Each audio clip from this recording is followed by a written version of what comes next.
winds that swept through the streets of Babylon carried a chill that felt out of place in the usually warm and bustling city. The great ziggurats and towering walls that had withstood the might of empires now stood under a sky heavy with clouds, as if the heavens themselves were in mourning. A somber quiet had settled over the city, a silence so deep that it seemed to hold its breath in anticipation of the inevitable. In the heart of Babylon, within the vast and ornately decorated palace, King Nabonidus lay on a bed of woven silks, his once vibrant form reduced to a frail shadow by the relentless advance of age and illness. The fire in his eyes had dimmed, replaced by the glassy sheen of impending death.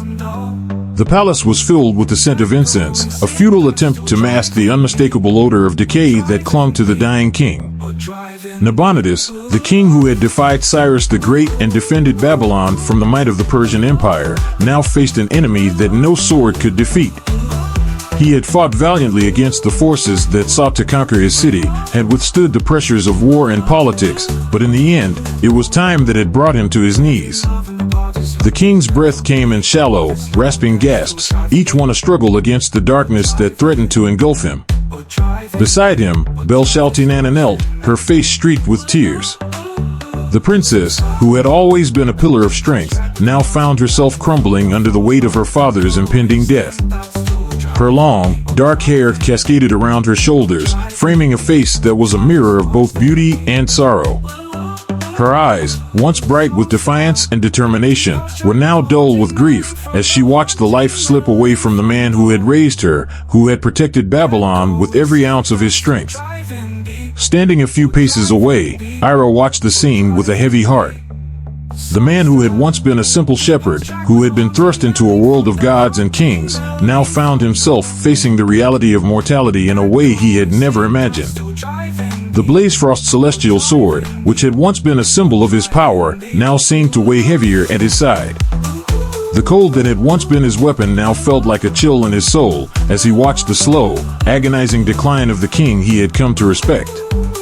The room was dimly lit, the flickering flames of oil lamps casting long shadows that danced along the walls like specters. The air was thick with the scent of myrrh and frankincense, mingling with the oppressive atmosphere of impending loss. The courtiers and advisors had long since been dismissed, leaving only the three of them, Nabonidus, Belshazzar, and Ira, to witness the final moments of the king's life. Nabonidus stirred, his eyes fluttering open. He turned his head slightly, his gaze falling upon his daughter. A faint smile touched his lips, a ghost of the man he had once been. Belshazzar, he whispered, his voice barely audible. "Come closer, my child." Belshazzar leaned forward, her hand gently taking her father's. The warmth of her touch was a stark contrast to the cold that had seeped into his bones, a final connection between life and death. "I am here, father," she replied, her voice breaking with the effort to hold back her tears. "I am with you." Nabonidus's gaze shifted to Ira, standing silently in the shadows. "And you, Ira," the king said, his voice gaining a bit of strength. "Come closer, my son." Ira hesitated for a moment, his heart heavy with the knowledge of what was to come. He stepped forward, moving to stand beside Belshazzar, his hand resting on the hilt of his sword as if seeking comfort in its cold, familiar presence. Nabonidus looked at them both, his eyes filled with a deep, abiding love. He had seen much in his life, war, peace, triumph, and defeat, but nothing had prepared him for this moment.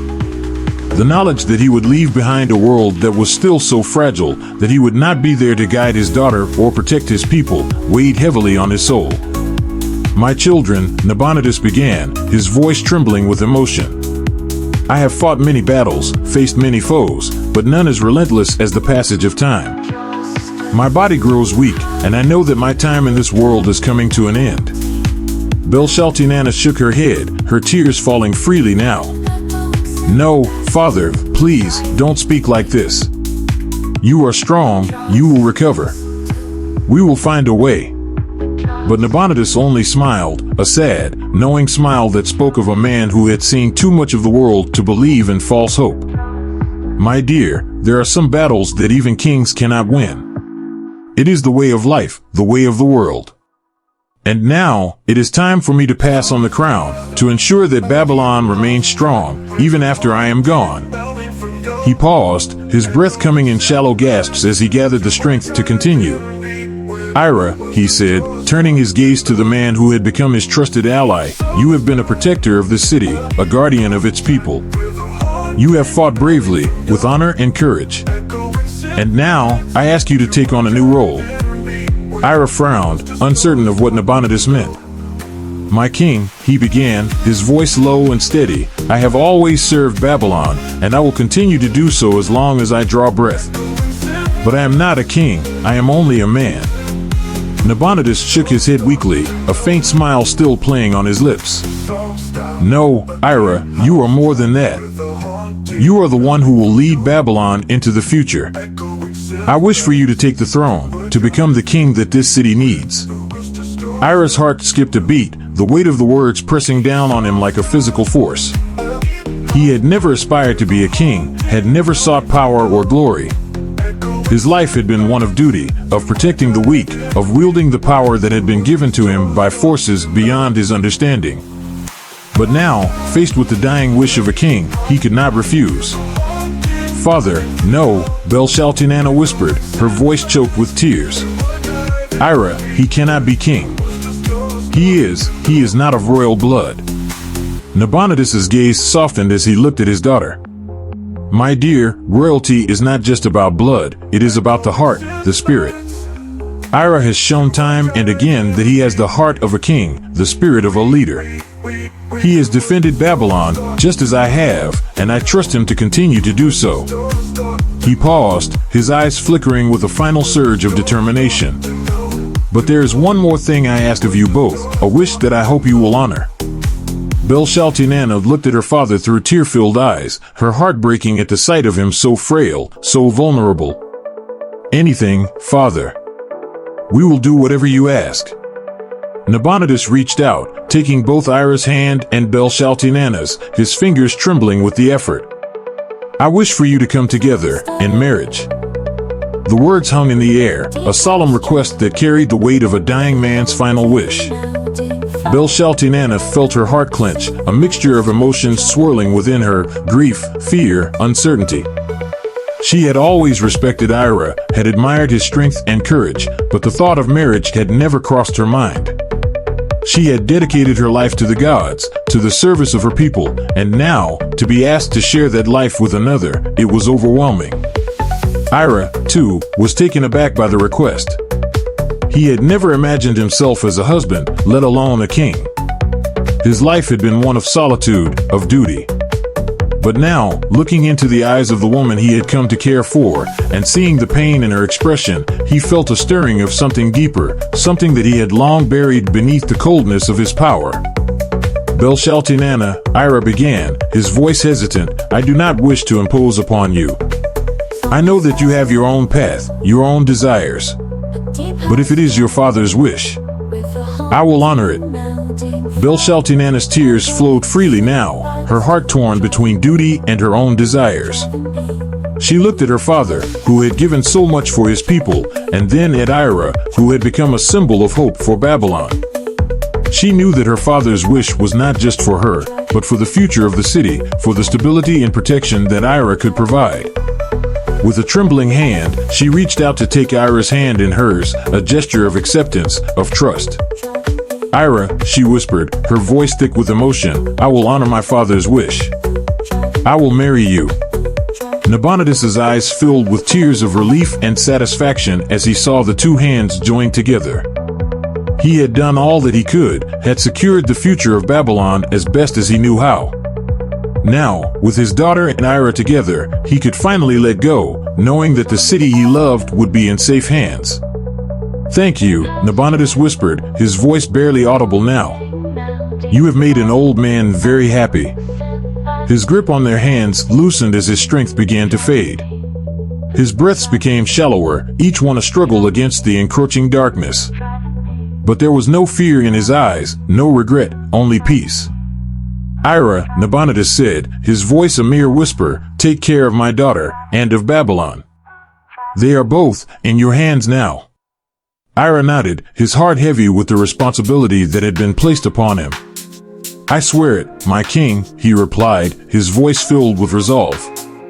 "I will protect them with my life." Nabonidus's eyes drifted shut, his body relaxing as he surrendered to the inevitable. A faint smile remained on his lips as he breathed his last, his soul departing from the mortal world to join the gods in the afterlife. Belshazzar let out a choked sob as her father's hand slipped from hers, his body now still, lifeless. She buried her face in her hands, her shoulders shaking with the force of her grief. Ira, too, felt the weight of the loss, but he knew that there was no time to mourn, no time to dwell on the past. The future of Babylon now rested on his shoulders, and he could not afford to falter. The people of Babylon mourned the passing of their king with great lamentation. For days, the city was filled with the sounds of wailing, of drums beating a slow, mournful rhythm as the citizens paid their respects to the man who had led them through 4 great wars, who had stood defiant against the might of Cyrus the Great. The streets were lined with mourners, their heads bowed in grief as they watched the funeral procession make its way through the city. Nabonidus was laid to rest in a tomb befitting a king, his body adorned with the symbols of his reign, his legacy etched into the very walls of the chamber. The tomb was sealed, marking the end of an era, but also the beginning of a new one. The reign of King Ira. With the death of Nabonidus, Ira was crowned as the new king of Babylon, a title that he accepted with both humility and determination. The coronation was a solemn affair, held in the grand ziggurat that stood at the center of the city. The people of Babylon gathered in silence, their faces etched with a mixture of grief and hope as they watched Ira ascend the steps to the throne. Ira stood before the gathered assembly, his expression serious, his heart heavy with the responsibility that had been placed upon him. He wore the royal robes of Babylon, the crown of the kings who had come before him resting heavily upon his brow. The Blazefrost celestial sword, a symbol of his power, hung at his side, its cold presence a constant reminder of the forces that had shaped his life. As the high priest placed the crown upon his head, Ira felt the weight of the world settle upon his shoulders. He was no longer just a protector, no longer just a warrior. He was a king, the ruler of a city that had seen more than its share of war and strife. And it was his duty to ensure that the legacy of Nabonidus was honored, that the people of Babylon were safe. The cheers of the crowd were muted, a subdued acknowledgement of the new king, a reflection of the uncertainty that still lingered in the hearts of the people. They had lost a great king, a man who had led them through some of the darkest days in their history. And now, they looked to Ira, a man who had come from the shadows, to lead them into the future. The wedding in shadow. The sun, a great, burning eye in the sky, began its slow descent toward the horizon, casting a blood-red glow over the ancient city of Babylon. The walls, once battered by the forces of Cyrus the Great, now stood tall and resolute, a symbol of endurance amidst the endless turmoil of the world. The Euphrates River, winding its way through the heart of the city, glittered like molten gold under the dying light, while the shadows lengthened, stretching their fingers across the streets and alleys. Babylon was alive with activity. The city hummed with the sound of celebration, a stark contrast to the dark undertones that had plagued it for years. People gathered in the streets, their faces lit with joy and anticipation, as they prepared for the wedding of their new king, Ira, to the beloved Princess Belshazzar. The air was thick with the scent of incense and flowers, mingling with the sounds of drums and flutes that filled the evening with a sense of festivity. But within the grand palace, where the walls were adorned with tapestries depicting the great battles of Babylon's past, the atmosphere was markedly different. The halls were quieter than usual, the laughter and music outside muted, as if the stone walls themselves absorbed the sounds, leaving only a faint echo of the celebration within. Ira stood before a polished bronze mirror, his reflection staring back at him with an expression of calm resignation. He was dressed in the traditional robes of a Babylonian king, the deep blues and golds of the fabric shimmering in the dim light of the chamber. The Blazefrost celestial sword hung at his side, its cold, unyielding presence a reminder of the battles he had fought and the responsibilities that now weighed heavily upon him. He adjusted the circlet on his brow, the metal cool against his skin, and took a deep breath. Tonight, he would marry Belshazzar, the woman who had been a beacon of light in his otherwise solitary existence. But even as he prepared himself for the ceremony, a part of him knew that this union would not bring the happiness that the people of Babylon hoped for. Belshazzar, the beautiful and enigmatic princess, had always been devoted to the gods, her heart firmly rooted in her role as a priestess. Though she had agreed to marry Ira, fulfilling her father's dying wish, her love for the divine remained unwavering. It was a love that left little room for anything else, even for a man who had fought for her, who had stood by her side through the darkest of times. As Ira made his way to the grand hall where the wedding would take place, the heavy doors opened before him, revealing the vast chamber beyond. The hall was adorned with golden candelabras, their flames flickering softly in the evening light, casting long, dancing shadows across the walls. The stone floor was strewn with petals of lotus and jasmine, their delicate fragrance filling the air, mingling with the heady scent of myrrh that hung over the room like a mist. The people of Babylon, nobility and commoners alike, had gathered to witness the union of their king and princess. They stood in silence as Ira entered, their gazes following him with a mixture of reverence and awe. The weight of their expectations pressed down on him like an iron mantle, but Ira bore it with the same stoic determination that had carried him through every battle, every trial. At the far end of the hall, Belshazzar stood waiting, her figure draped in robes of pure white, the fabric shimmering with a life of its own. A veil of fine silk covered her face, giving her an ethereal, almost otherworldly appearance, as if she were more spirit than flesh. The high priest, an elderly man with a long white beard, stood beside her, his expression solemn as he prepared to conduct the ceremony. As Ira approached, Belshazzar lifted her veil, revealing the face that had captivated the hearts of many in Babylon. Her eyes, dark and deep as the night sky, met Ira's with a calm, unreadable expression. There was no joy in her gaze, no anticipation, only a serene acceptance of the duty she was about to fulfill.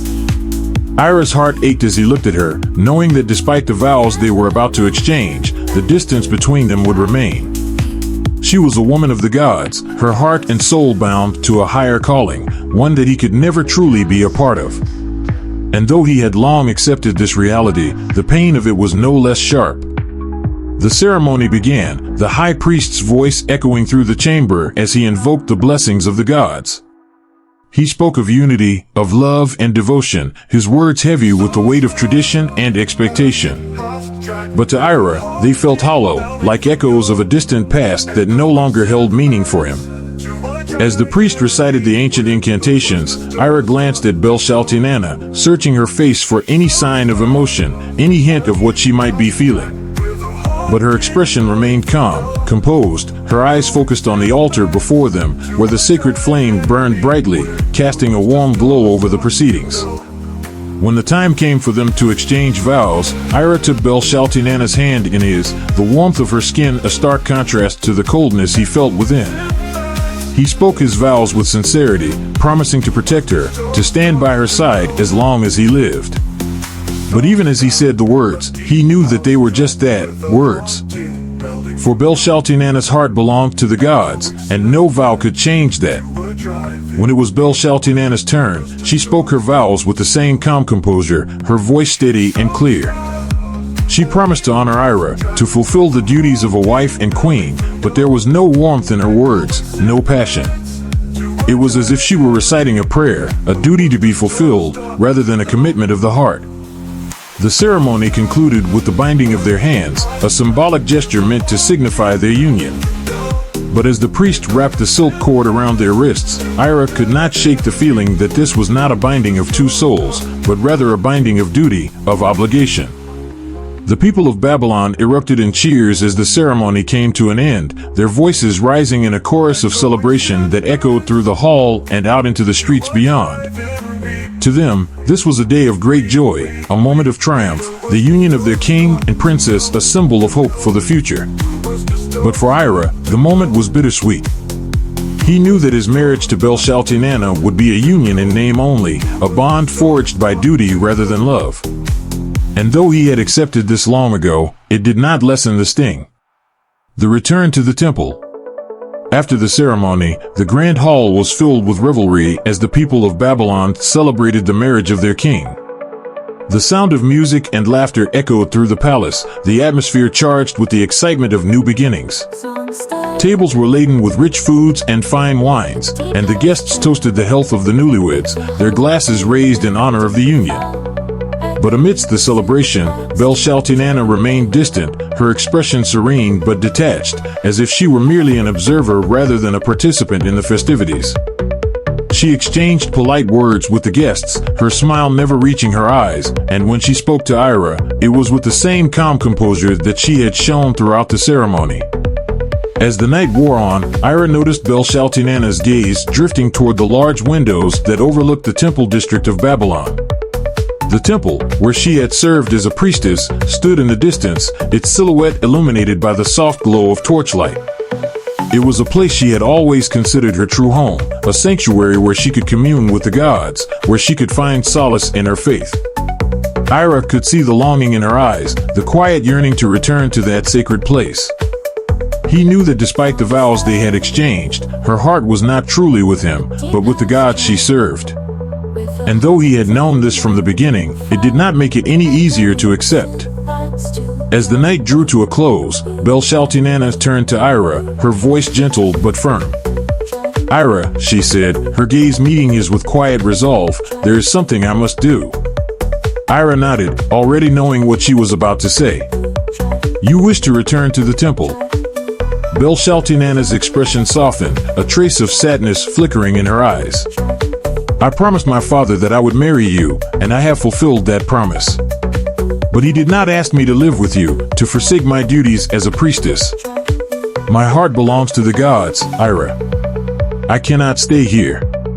Ira felt a pang of sorrow at her words, but he knew that he could not keep her from the life she had chosen.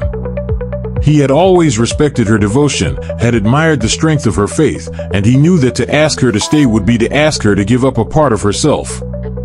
"Then go," Ira said softly, his voice tinged with sadness. "I will not stand in your way. But know that you will always have a place here, with me, should you ever wish to return." Belshazzar smiled, a small, wistful smile that spoke of gratitude and sorrow. "Thank you, Ira. I am truly grateful for your understanding." She leaned in, pressing a gentle kiss to his cheek, a gesture of affection and farewell. And then, without another word, she turned and made her way toward the palace doors, her white robes flowing behind her like a ghostly apparition. Ira watched as she disappeared into the morning mist, the faint light of dawn casting a pale glow over the city. As the doors closed behind her, Ira felt a deep emptiness settle in his chest, a hollow ache that echoed through his very soul. He had known that this marriage would not be like others, had known that Belshazzar's love for the gods would always come before anything else. But knowing did not make it easier to bear. He stood alone in the grand hall, the sounds of celebration fading into the background as the reality of his situation sank in. He was a king, a protector, a guardian of Babylon, but he was also alone. The woman he had married, the woman who had promised to stand by his side, had chosen to leave, to return to the life she had always known. This, Ira realized, was the price of being a hero. The path he had chosen, the power he wielded, had set him apart from others, had isolated him in a way that few could understand. He had been given great strength, great responsibility, but in return, he had been forced to sacrifice the simple joys that others took for granted. He would rule Babylon with wisdom and strength, just as he had vowed. He would protect its people, just as he had always done. But he would do so alone, his heart heavy with the knowledge that the woman he loved would never truly be his. The wedding that had been meant to symbolize hope and unity had instead become a reminder of the loneliness that came with power. And as Ira stood in the fading light of dawn, he knew that this was a burden he would carry for the rest of his life. For Belshazzar had returned to the temple, to the gods she loved, and Ira was left to rule Babylon alone.